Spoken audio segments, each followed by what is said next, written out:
અરેઠ તાલુકાના તડકેશ્વર ગામે નિર્માણાધીન પાણીની ટાંકી જમીનદોસ્ત થવાનો મામલો. કુલ 15 મીટર ઊંચાઈની ટાંકી બની રહી હતી.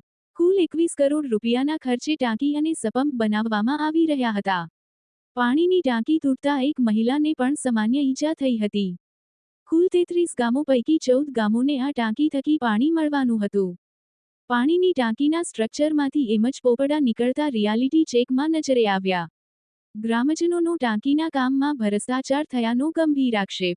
SVNITની એન્જિનિયરની ટીમ દ્વારા કરવામાં આવશે report. Jagdish Satiya, news 14 narrator. Okay जी, आपનું નામ ને હોદો.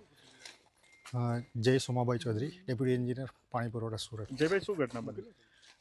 ગાય પગલા જૂથ યોજનાનું આપણે પ્રગતિ હેઠળ કામ ચાલી રહ્યું હતું, જે 21 કરોડના ખર્ચે જયંતિ સુપર એજન્સીને આપણે કોન્ટ્રાક્ટ આપવામાં આવેલો છે, જેમાં આજ રોજ લગભગ 12 વાગ્યાની આસપાસ 9 લાખ લીટર કેપેસિટીની ક્ષમતા અને 15 મીટર ઊંચાઈની ટાંકી હતી, જે આજે દુરસ્ત થઈ ગઈ છે. હવે આગળ અમે આનું તપાસ કરશું કે કઈ રીતે આ થયું છે. કઈ રીતે તપાસ થશે એમ? અત્યારે સ્ટ્રક્ચરલ એન્જિનિયર SVNITને અમે રિપોર્ટ અત્યારે કરી રહ્યા છીએ. કેમેરો.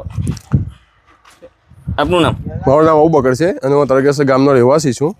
અને અમને ઘણી આશા હતી કે અમને શુદ્ધ પીવાનું પાણી અને વપરાશ માટે સારું પાણી મળે એવી અમને આશા હતી. અને આ કામ આઈ થિંક 3 વર્ષથી ચાલુ હતું ટાંકીનું. તો હજી તો આજે પાણી ભરવામાં આવ્યું અને થોડાક જ ટાઈમમાં જમીનદોસ્ત થઈ ગઈ છે ટાંકી.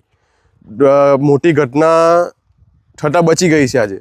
અને અમને ઘર સુધી હજુ પાણી પહોંચ્યું પણ નથી, એ પહેલાં જ આ ટાંકી જમીનદોસ્ત થઈ ગઈ છે. આ ભ્રષ્ટાચાર જે થયેલો છે એને રોકવામાં આવે અને સારું અને વ્યવસ્થિત મટીરિયલ વાપરવામાં આવે એવી અમારી માંગ છે. અને ગામ સુધી શુદ્ધ પીવાનું પાણી અને ચોખ્ખું પાણી મળે એવી અમારી માંગ છે.